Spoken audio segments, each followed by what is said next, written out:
Hello everyone, welcome back to my YouTube channel Listen, Learn and Lead। आज की जो video है वो माइक्रो टीचिंग स्किल के ऊपर है, जिसमें कि आज हम बात करेंगे ब्लैक बोर्ड राइटिंग स्किल, जिसको कि श्यामपट्ट लेखन कौशल के नाम से भी जाना जाता है। अगर हम माइक्रो टीचिंग की बात करें तो माइक्रो टीचिंग जो है वो एक माइक्रो लेवल पे यानी कि सूक्ष्म स्तर पर जो है आपको टीचिंग करना सिखाई जाती है। ठीक है, इसमें क्या होता है कि आप एक्चुअल क्लासरूम में, रियल क्लासरूम में जाके किस तरह से टीच करेंगे, बच्चों को किस तरह से हैंडल करेंगे, आपका जो है वो मेथड क्या रहेगा टीचिंग का, आप किस तरह से डिफरेंट टीचिंग एड्स को यूज़ कर सकते हैं, इवैल्यूएशन आप किस तरह से करेंगे, ये सारी की सारी चीज़ें या इन सब चीज़ों की आपकी ट्रेनिंग जो है वो माइक्रो टीचिंग के अंदर दी जाती है, जहाँ पे आपको अपने ही क्लासमेट्स को जो है वो टीच करना होता है। एज ए स्टूडेंट आप उनको टीच करते हैं, जहाँ पे आप उनके एक टीचर होते हैं और वहाँ से ही आप एक्सपीरियंस गेन करते हैं कि एक रियल क्लासरूम में जाकर आप किस तरह से बच्चों को जो है वो ईजीली टैकल कर सकते हैं। तो चलिए शुरू करते हैं अपनी फर्स्ट स्किल से, जो है ब्लैक बोर्ड राइटिंग स्किल शुरू करने से पहले मैं आपको ये चीज़ बता दूं कि जो बच्चे टीचिंग ऑफ इंग्लिश के हैं सिर्फ उन्हीं का लेसन जो है वो इंग्लिश में बनेगा। इसके अलावा physical science, life science, commerce, SST, Hindi, Sanskrit, ये सारे के सारे जो लेसन प्लान्स हैं वो हिंदी में ही बनते हैं। सिर्फ टीचिंग ऑफ इंग्लिश का ही इंग्लिश में बनता है, बाकी सारे जो भी लेसन प्लान हैं वो आपको हिंदी में ही बनाने पड़ते हैं और हिंदी में ही लिखने पड़ते हैं। अगर हम ब्लैक बोर्ड स्किल की बात करें तो सबसे पहले जो है वो आपको सबसे ऊपर अपनी पर्सनल इन्फॉर्मेशन जो है वो देनी होती है। फॉर एग्जांपल, जैसे कि सबसे पहले आप लिखते हैं छात्र अध्यापक या छात्रा अध्यापिका का नाम। अगर आप लड़का हैं तो यहाँ पे आप छात्र अध्यापक लिखेंगे और अगर लड़की हैं तो छात्रा अध्यापिका आता है। तो यहाँ पे सबसे पहले आप अपना नाम लिखेंगे, फिर उसके बाद आता है कक्षा अनुक्रमांक यानी कि आपका क्लास रोल नंबर, फिर कक्षा मतलब कि आप कौन सी क्लास का 6 to 10th जो है वो कौन सी क्लास का आप लेसन पढ़ाने जा रहे हैं। अगर आपका लेसन जो है वो 6th क्लास का है तो वहाँ पे आप कक्षा छठी लिखेंगे। अगर आपका लेसन जो है वो 10th क्लास से है तो आप वहाँ पे कक्षा जो है वो 10वीं लिखेंगे। उसके बाद आता है समय अवधि, यानी कि जो भी आपकी माइक्रो टीचिंग की स्किल्स होती हैं वो हमेशा ही आपकी 5 से 7 मिनट की होती हैं। आपका जो भी लेसन है उसका जो भी आप उसको इतना लिखेंगे कि जो लेसन आपका 5 से 7 मिनट के अंदर जो है वो ख़त्म हो जाए। ठीक है, तो समय अवधि यहाँ रहती है, टाइम ड्यूरेशन जो है वो रहती है 5 to 7 मिनट। उसके बाद है विषय यानी कि सब्जेक्ट, आपका सब्जेक्ट का नाम आता है यहाँ पे। अगर आपका फिजिकल साइंस है तो आप फिजिकल साइंस लिखेंगे, यानी कि जीव विज्ञान, भौतिक विज्ञान, गणित, इंग्लिश, हिंदी, संस्कृत, ये आपके सब्जेक्ट का नाम आ जाएगा। उसके बाद है उपविषय मतलब टॉपिक, आप कौन सी क्लास का जो है वो लेसन ले रहे हैं, किस सब्जेक्ट का लेसन ले रहे हैं और जिस सब्जेक्ट का लेसन ले रहे हैं उस लेसन का नाम क्या है। तो उपविषय में आता है आपके लेसन का नाम। अगर आप मृदा पढ़ा रहे हैं, सॉइल पढ़ा रहे हैं तो यहाँ मृदा आ जाएगा, कार्बन चक्र पढ़ा रहे हैं तो कार्बन चक्र आ जाएगा, जल चक्र पढ़ा रहे हैं, वाटर साइकिल पढ़ा रहे हैं तो यहाँ पे जल चक्र आ जाएगा। यानी कि जो भी लेसन का नाम होगा वो उपविषय टॉपिक के अंदर लिखा जाता है। उसके बाद है दिनांक मतलब डेट, जो भी उस दिन की डेट होगी वो आप यहाँ पे लिखेंगे। फिर जो लास्ट पॉइंट है वो आपका आता है पर्यवेक्षक या पर्यवेक्षिका का नाम, यानी कि नेम ऑफ द सुपरवाइज़र। अगर आपके टीचर जो है वो मेल हैं तो वहाँ पर्यवेक्षक आएगा, और अगर आपकी टीचर जो है वो सुपरवाइज़र जो है आपके वो फीमेल हैं तो यहाँ पे आप जो है वो पर्यवेक्षक को हटाकर सिर्फ पर्यवेक्षिका का ही नाम लिखेंगे। पर्यवेक्षिका का नाम आगे जो भी उनका नाम होगा डॉक्टर करके या श्रीमती करके जो भी आप जो है वो लिख सकते हैं। उसके बाद आते हैं आपके ऑब्जेक्टिव्स यानी कि उद्देश्य। तो उद्देश्य में हम लिखते हैं पाठ्य योजना के अंत में छात्र अध्यापक या छात्रा अध्यापिका।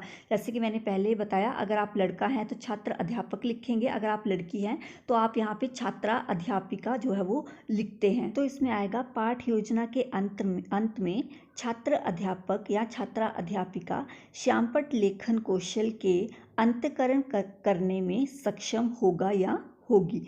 इस कौशल के अंतर्गत निम्नलिखित प्रयुक्त घटकों का व्यवहारिक प्रयोग करने में सक्षम होगी। यानी कि इसके अंदर जो भी घटक जो है वो यूज़ हो रहे हैं उनको वो पूरी तरह से यूज़ करने में बच्चा जो है वो, चाहे वो मेल है या फीमेल है, वो पूरी तरह से एबल होगा। तो यहाँ पे हम देख लेते हैं कौन कौन से प्रयुक्त जो है वो घटक हैं। फर्स्ट आता है शामपट का न्यायसंगत प्रयोग, कि आप जो है वो ब्लैक बोर्ड को पूरी तरह से जो है वो यूज़ कर रहे हैं, प्रॉपर यूज़ कर रहे हैं उसका, ठीक है। फिर सेकंड आता है लेख की स्पष्टता, कि आप जो भी लिख रहे हैं आप ब्लैक बोर्ड के ऊपर वो पूरा का पूरा नीट एंड क्लीन है, आपके अक्षर जो है वो इतने बड़े हैं कि सामने या पीछे बैठे हुए बच्चों को प्रॉपर तरीके से दिखाई दे रहे हैं। फिर थर्ड है शामपट कार्य की स्वच्छता, जब आप ब्लैक बोर्ड का यूज़ कर रहे हैं तो ब्लैक बोर्ड पर आप किसी भी तरह का गंद जो है वो नहीं डाल रहे हैं, यानी कि जो भी आप लिख रहे हैं आपका ब्लैक बोर्ड जो है वो पूरी तरह से साफ़ है, ठीक है, पूरी तरह से दिख रहा है कि उस पर आप क्या चीज़ लिखने की कोशिश जो है वो कर रहे हैं। इसके बाद चौक का उचित प्रयोग, यानी कि आप चौक को जो है वो अच्छे से यूज़ करेंगे, ऐसे नहीं कि आप एक चौक उठाते हैं उसको थोड़ा सा यूज़ करके फेंक देते हैं, ठीक है। तो यहाँ पे आपको चौक का जो है वो पूरा प्रॉपर यूज़ करना है। फिर उसके बाद अध्यापक या अध्यापिका के खड़े होने की मुद्रा, यानी कि standing position of the teacher, कि टीचर जो है वो ब्लैक बोर्ड के सामने किस तरह से खड़ा है। ये सारे के सारे घटक जो है वो शामपट लेखन कौशल यानी कि ब्लैक बोर्ड राइटिंग स्किल के अंदर जो है वो यूज़ किए जाते हैं। इसके बाद है फिर शिक्षण सहायक सामग्री, यानी कि ऐसी टीचिंग एड्स जो कि आपको टीचिंग करते समय आपको यूज़ करनी होती हैं। जैसे कि अगर आप ब्लैक बोर्ड यूज़ कर रहे हैं तो जाहिर सी बात है वहाँ पे आपका मार्कर या फिर चौक जो है वो यूज़ होता ही होता है। तो चौक आ गया, झाड़न मतलब डस्टर, कि आपने जो भी लिखा है उसको साफ़ करने के लिए आपको वहाँ एक डस्टर की भी ज़रूरत होती है। शामपट तो ऑब्वियसली होगा ही क्योंकि आपका जो स्किल है वो ब्लैक बोर्ड से ही है।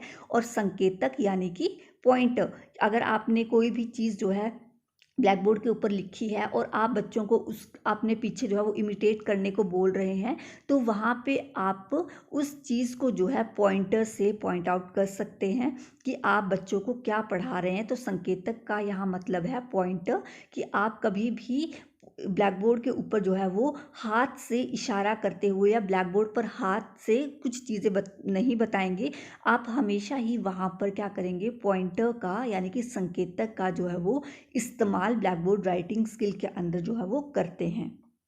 जब आप अपने टॉपिक को जो है वो कॉपी पे लिखते हैं तो वहाँ पे टॉपिक को लिखते समय आप एक ब्लैक कलर के चार्ट का इस्तेमाल करते हैं, जिसपे कि आप सिल्वर स्पार्कल पेन से जो है जो भी आपका टॉपिक होता है उसमें जो भी चीज़ आप एक्सप्लेन कर रहे हैं वो सारी की सारी लिखते हैं और उसको कॉपी पे पेस्ट कर देते हैं। वो आपका एज अ ब्लैक बोर्ड जो है वो काम करता है कि आप ब्लैक बोर्ड स्किल का जब इस्तेमाल करेंगे क्लासरूम के अंदर तो आप बच्चों को जो है ये सारी की सारी चीज़ें पढ़ाएंगे। जैसे कि अगर आपके सामने एक सैम्पल दे रखा है जिसमें कि टॉपिक का नाम है भौतिक एवं रासायनिक परिवर्तन, तो यहाँ पे बच्चे ने जो है वो पूरा का लिखा है कि भौतिक परिवर्तन क्या होते हैं, उसका उदाहरण क्या है, और उसके बाद लिखा है रासायनिक परिवर्तन और रासायनिक परिवर्तन के उदाहरण जो है वो क्या है। तो इसी तरह से आपको अपना टॉपिक जो है वो लिखना होता है और टॉपिक की उतना ही लिखें जो कि आप 5 से 7 मिनट के अंदर, जिसको कि आप प्रॉपर ब्लैक बोर्ड के ऊपर लिख भी सकें और बच्चों को उसको एक्सप्लेन भी कर सकें, ठीक है। ज़्यादा लंबा खींचने की टॉपिक को ज़रूरत नहीं होती कि टाइम नहीं बचता है तो फिर बच्चे जो है वो 7 या 8 मिनट से जो ज़्यादा टाइम ले लेते हैं। तो टॉपिक को हमेशा उतना ही लिखें जो कि आप 5 से 7 मिनट के अंदर उसको कवर कर सकें। अगर इसी तरह से हम इंग्लिश के टॉपिक्स की बात करें तो उसमें भी आपकी सेम चीज़ें ही जाती हैं, सिर्फ उसमें फ़र्क क्या है कि यहाँ पे आप हिंदी में लिख रहे हैं, वहाँ पे आप उसको इंग्लिश में लिखेंगे। ये आपका हो गया कि पहले आपको अपनी पर्सनल इन्फॉर्मेशन देनी होती है, उसके बाद आपको ऑब्जेक्टिव यानी कि उद्देश्य लिखने होते हैं, फिर आपको प्रयुक्त घटक यानी कि कंपोनेंट्स लिखने होते हैं। कंपोनेंट्स के बाद आपकी सहायक शिक्षण सामग्री आ जाती है और उसके बाद आपका आता है ब्लैक बोर्ड यानी कि एक ब्लैक चार्ट जिसके ऊपर आप अपने टॉपिक को एक्सप्लेन करते हैं। एक्सप्लेन करने के बाद जो है वो आपका ऑब्जर्वेशन टेबल जो है वो बनता है, जिसको कि आप हिंदी में अवलोकन सारणी बोलते हैं।